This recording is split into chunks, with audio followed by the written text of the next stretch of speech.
Hi, this is Dr. Gregory Sadler. I'm a professor of philosophy and the president and founder of an educational consulting company called Reason.io, where we put philosophy into practice. I've studied and taught philosophy for over 20 years, and I find that many people run into difficulties reading classic philosophical texts. Sometimes it's the way things are said or how the text is structured. But the concepts themselves are not always that complicated, and that's where I come in. To help students and lifelong learners, I've been producing longer lecture videos and posting them to YouTube. Many viewers say they find them useful. What you're currently watching is part of a new series of shorter videos, each of them focused on one core concept from an important philosophical text. I hope you find it useful as well.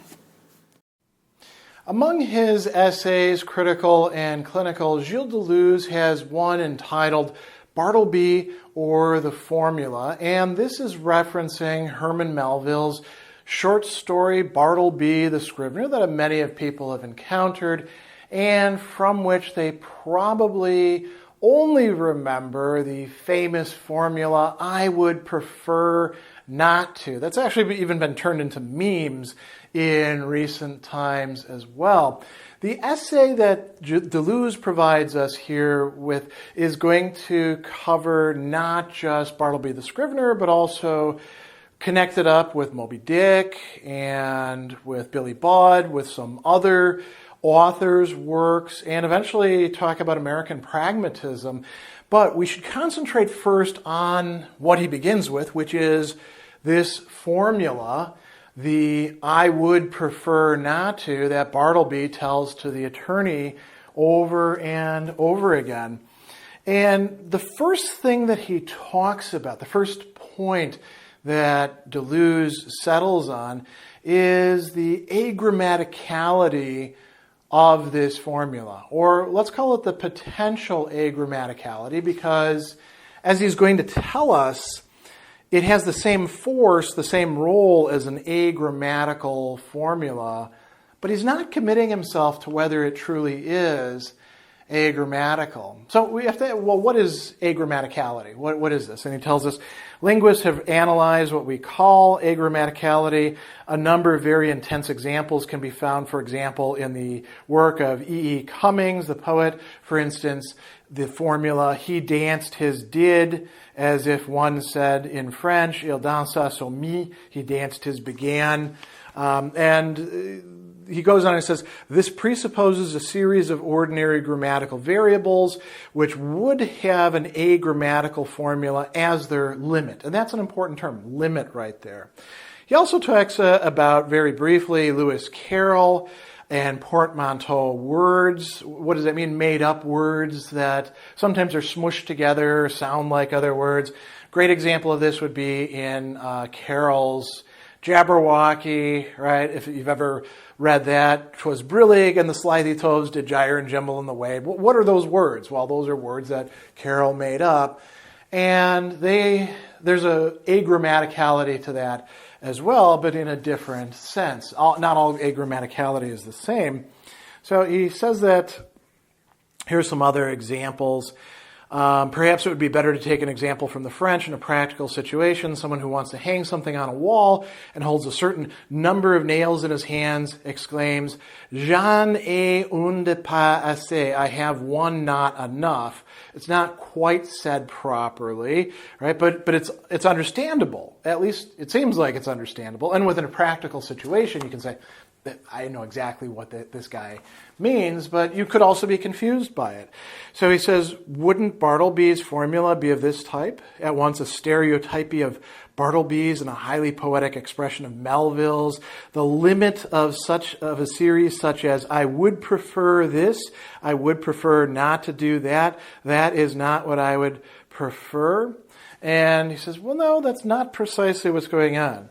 This "not to" is the key here. He says, the formula is grammatically correct, syntactically correct, but its abrupt termination, "not to," leaves what it rejects undetermined and confers on it a kind of limit function.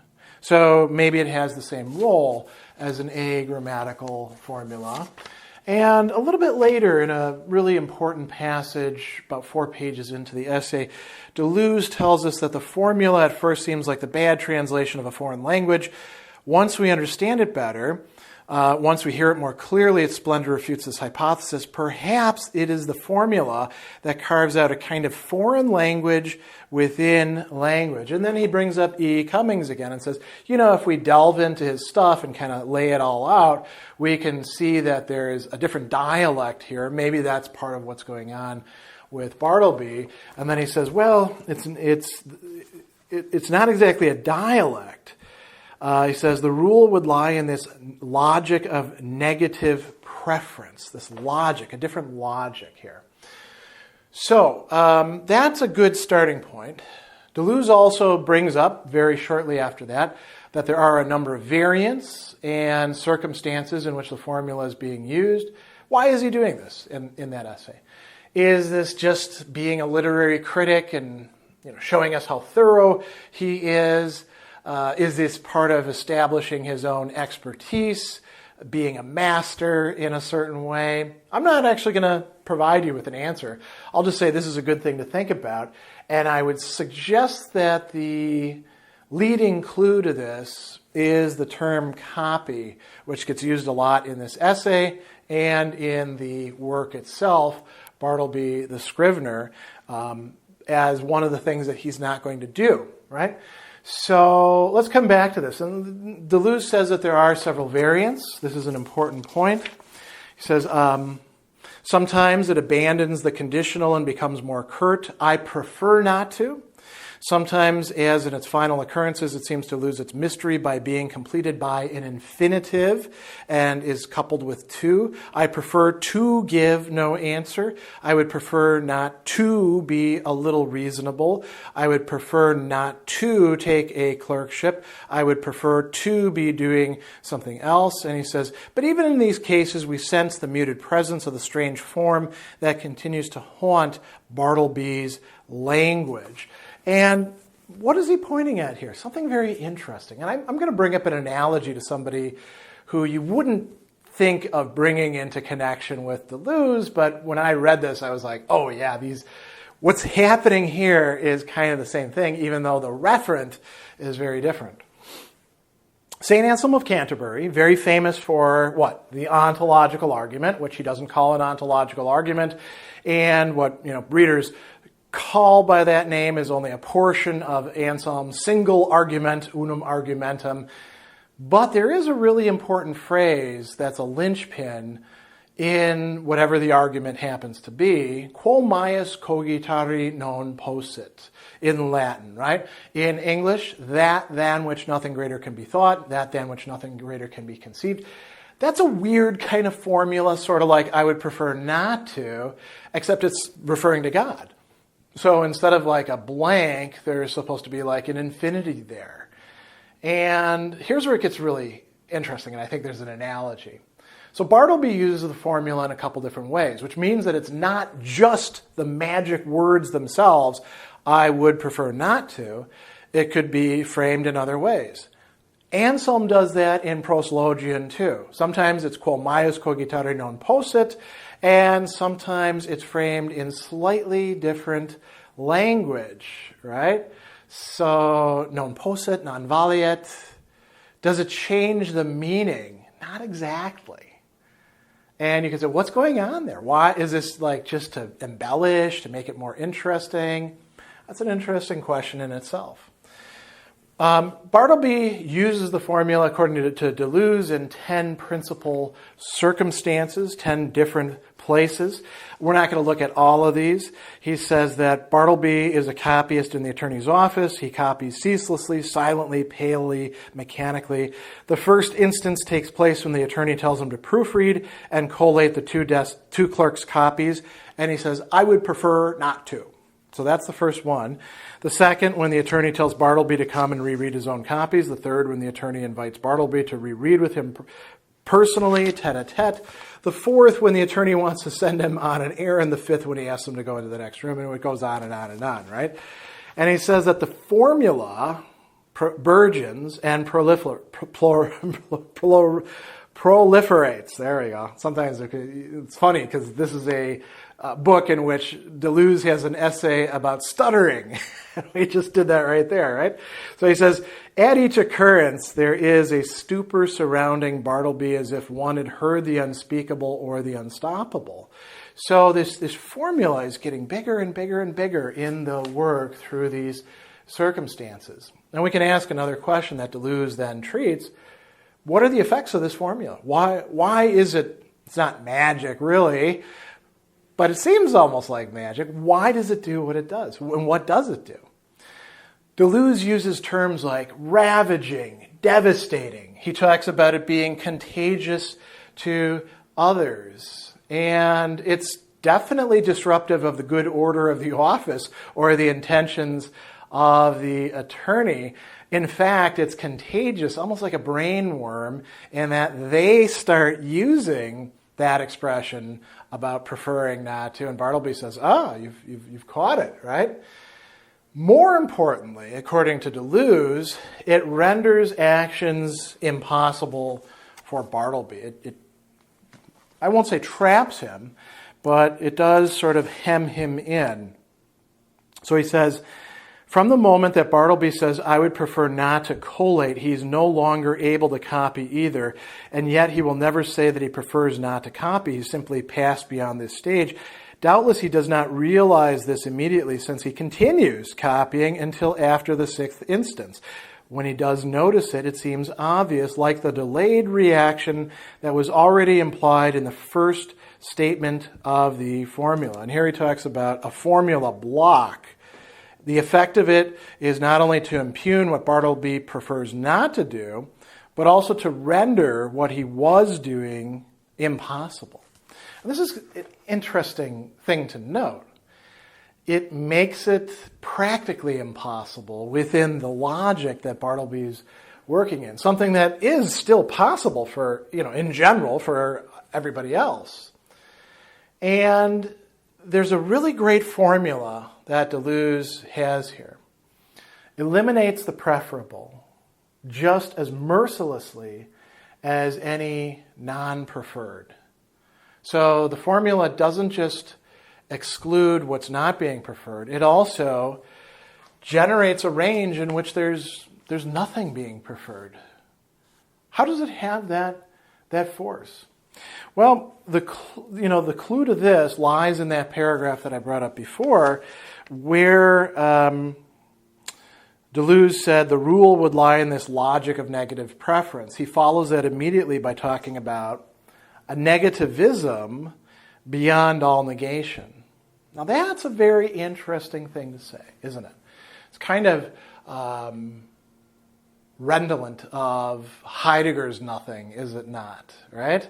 Heidegger's nothing that is not merely the negation of all or each thing, but is there and cannot be grasped as a concept, but is there in all of our nihilitive, our nothing-bringing behavior. Is this exactly the same thing? I would not say it's exactly the same thing, but it's certainly in the neighborhood. He also tells us that the formula, and this is something you might contest, he says that the formula is neither an affirmation nor a negation. Bartleby does not refuse, but neither does he accept. Right? He advances and then withdraws into this advance. Let's pause for a second. Is that really true? It's not an affirmation? I mean, in a trivial sense, it is an affirmation. I would prefer not to. I'm asserting of myself that I would not want to do X. Yes, you're right. That is, in fact, again, in a trivial sense, an affirmation. But it's an affirmation of something that's swallowed up by the negation within it, or the putting something aside within it, isn't it? It's not just the negation, though, either. And this is where we get to something quite interesting on a pragmatic level. He says that the attorney would be relieved if Bartleby did not want to, but Bartleby does not refuse. He simply rejects a non-preferred. He also doesn't accept either, right? So He doesn't refuse or accept. He doesn't follow the logic of the attorney. He's following a different logic.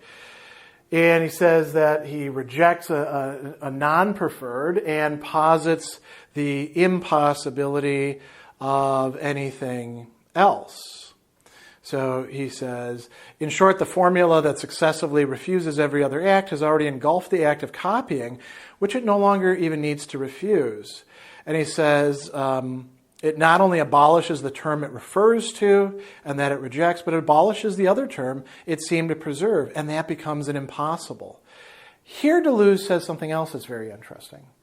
He claims that the formula hollows out a zone, as he calls it, an ever-expanding zone of indiscernibility or indetermination between some non-preferred activities and a preferable activity. All particularity, all reference is abolished. The formula annihilates copying.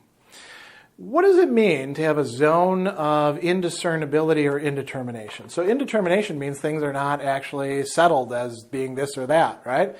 Again, very bad for office discipline. Indiscernibility, not being able to tell the difference between things, right? Not being able to discern what things actually are. And what are the actual things here? Actions. Actions and volitions. And so this is quite important. And now talking about volitions brings us to a last point that Deleuze is noting here that I think is quite important. He tells us that, here we go, I would prefer nothing than something, not a will to nothingness, though, but the growth of a nothingness of the will. The will itself is, instead of driving after nothingness, taking nothingness as its object, is, whatever we want to say, contaminated, shot through and through with nothingness, and therefore whatever will is coming out of it, whatever volition it is directing, is a negating or a negative one, a negativism, right? And so this is a good place to pause. Does this tell us everything we need to know about this interesting formula? It remains kind of, I don't want to say a mystery, but something that we have to continue to think through and penetrate into. And it's also got this feature of once you start thinking about it, it's a little bit difficult to put it aside.